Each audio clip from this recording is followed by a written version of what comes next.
Hello. So this video is about Sanskrit mantras, and I knew about mantras. Like everybody's heard of Om, right? Om in Sanskrit basically means everything. Like it's the vibration frequency of the universe. It means God, basically. But there's so many Sanskrit mantras, and Sanskrit, what the yogis say is that it's the oldest language in the world, and there's so much magic and power and energy behind um, these words because there's been so many beings, enlightened beings, and no one really knows how far back it actually goes, but so many enlightened beings have used these words as like tools and almost like a vehicle to reach enlightenment. And yeah, so doing Sanskrit mantras are super, super important because um, like my philosophy teacher in yoga school said that each one of the mantras is like if you think of your body and light bodies as like a computer. The Sanskrit mantras are almost like a USB drive being like plugged into your brain, you know. So that really resonated with me. And then when I actually started doing them, that's when you can really feel it. Like if you feel energy already, you do one of these mantras, like even 10 times, and then you feel like this new wave or like this sensation of energy, this download that just comes like into your vessel, you know.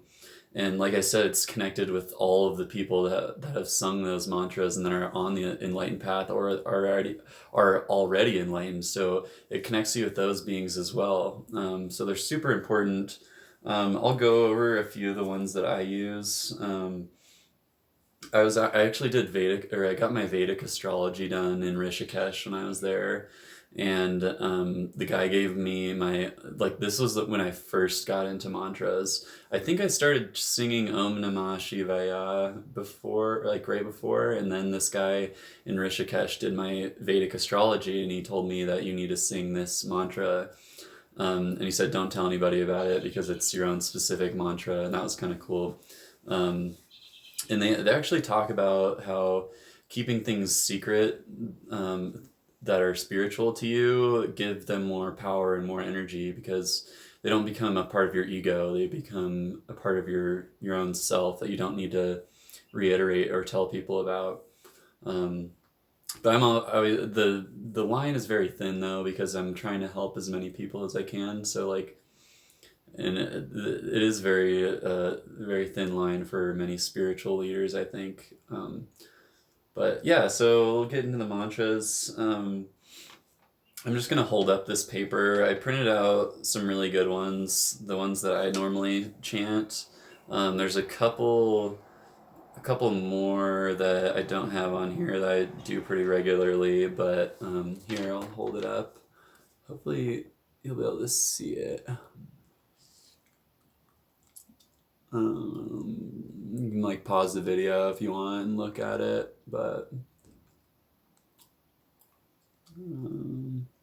oh wait, is this upside down? My wait, I don't know. That looks really weird in the camera, but hopefully it comes out right. um, but the first one is Om Namah Shivaya, and that's basically paying homage to Shiva or God. All that is. I don't really like referring to Shiva as as God or like an entity, one individual entity. That's what I guess why the Muslims use Allah and they don't like people that give Allah a specific body or like figure because that's not what God is. God is just like the connection and the consciousness of the energy that flows through everything, you know. But that one is said to invoke all of the five elements. And I also like to think of Om Namah Shivaya because Shiva is supposed to be the destroyer version of God. And I like thinking that by chanting that one, it helps me destroy my own ego, or at least destroy is probably a wrong word. Probably just enlighten my own ego or dissolve it with love, you know. And the next one's Om Mane Padme Hum, and that means the jewel is in the lotus, or praise to the jewel in the lotus, which is basically saying, like, if you're in a lotus position, or you're the flower, you know, you're the jewel inside of the flower, and it's kind of like invoking sacred geometry, I guess, in my opinion. There's probably a lot of other meanings that I have no idea about, but this is what I do. So this one's really good. Loka samasta sukino bhavantu. Loka samasta sukino bhavantu. And this one means that may all beings everywhere be happy and free, and may the thoughts, words, and actions of my own life contribute in some way to that happiness and to that freedom for all. So this one's really good if you just want to put good energy out into the world and enlighten people around you. You know, you chant that, and it gives them that. So the next one is like, if you're feeling really depressed, or you're like, I've been crying before and chanted this one, and it brings you out of it really quick, but it's Om Asato Ma'asad Gamaya Tamaso Ma'a Joytir Gamaya Murtyor Ma'a Amurtam Gamaya Om Shanti Shanti Shanti. I'm not 100% on the pronunciation, but I'm pretty sure it sounds like this. Om Asato Ma'asad Gamaya, or Ma'asad Gamaya, Tamaso Ma'ajoitir Gamaya, Murtyor Ma'amurtam Gamaya, Om Shanti Shanti Shanti. And that means lead me from the unreal to the real, lead me from the darkness to the light, like I said, coming out of that depressive or fearful state. Lead me from death to immortality. Let there be peace, peace, peace. And that's the Shanti, Shanti, Shanti. And Shanti, singing the Om and the three Shantis, you should do after every meditation. And or at least that's what we did in India. And it makes a lot of sense, because what our philosophy teacher and other yogis said too was that each Shanti is like a protection almost. It helps you. The first Shanti, I think, is for your own Maya. It helps you dissolve the Maya, the illusion of your own self, your ego, and everything. The second one, I think, is for your loved ones and the lineage of your DNA, and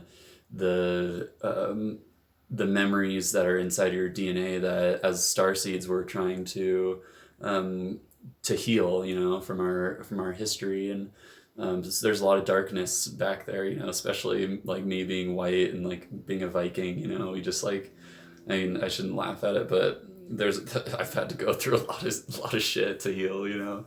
And some of my past lives have been pretty brutal too. But yeah, and then the third Shanti is for the world around you. So that one's really, really important. And our teacher said to think of the last Shanti like almost like a half moon, like Shanti, or wait, Shanti, Shanti, Shanti. And I'm not quite sure why. Maybe it's coming out of you and protecting. Maybe I kind of think of it in a toroid sense. When you're making a toroid with that noise, it's coming from outside of you, and then it goes Shanti, and then loops back inside of you. And maybe my ring hitting the edge of the bed right there is a confirmation for that. So the next one is So Hum, and it's So Hum. Or you can do it slowly too, like So Hum, and that means I am that. And you can say that after every mantra too, like I am that mantra, or I am that energy emanating from those words. The next one, I don't really say that too much, but it's a good one. It's Guru Brahma, Guru Vishnu, Guru Devo, Maheshwara, Guru Sakshat, Parabrahma, Tasmai Shri Guru Ve Nama. And that means Guru is Brahma, the creator, Lord Vishnu, the preserver, and Lord Shiva, the destroyer. To that very Guru I bow, for he is the supreme being right before my eyes. He is the supreme being right before my eyes.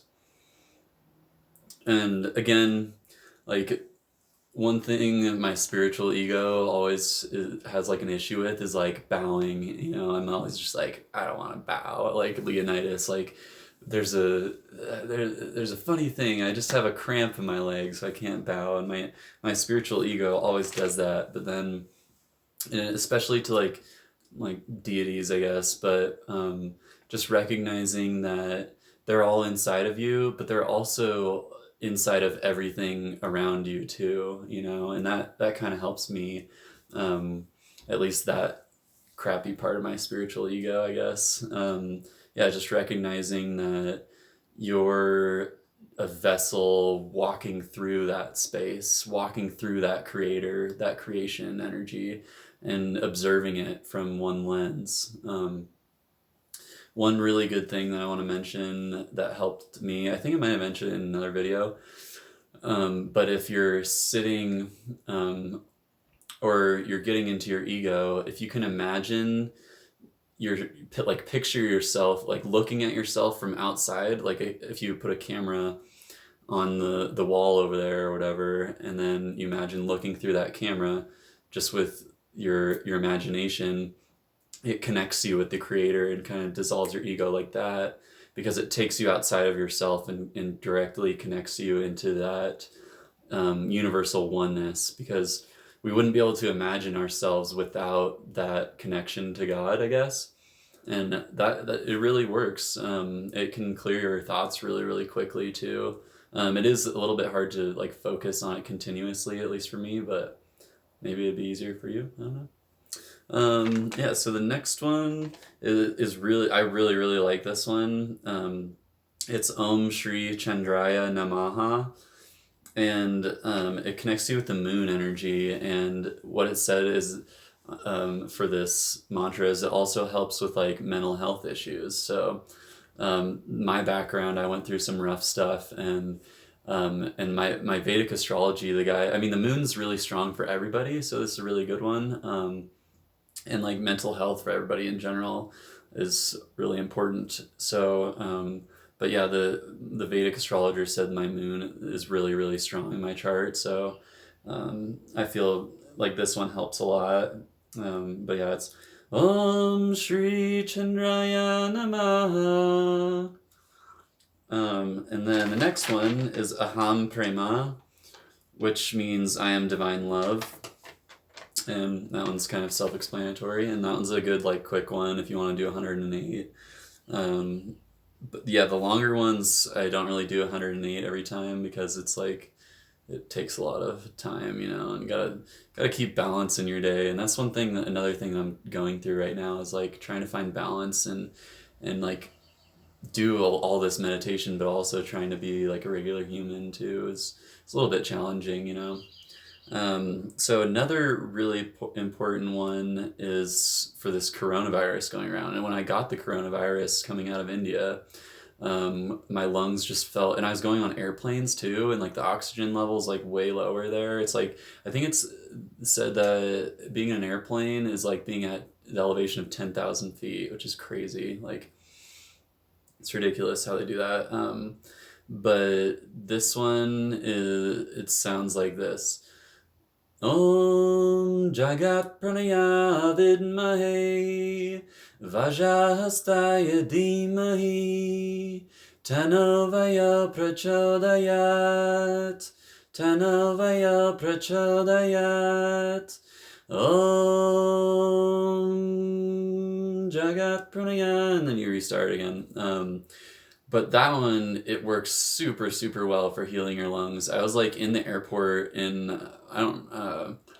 maybe it was anyway, I was in one airport and I was like, God, my lungs feel like shit right now. So I looked up on the internet, like, what's a good Vedic mantra for lung healing?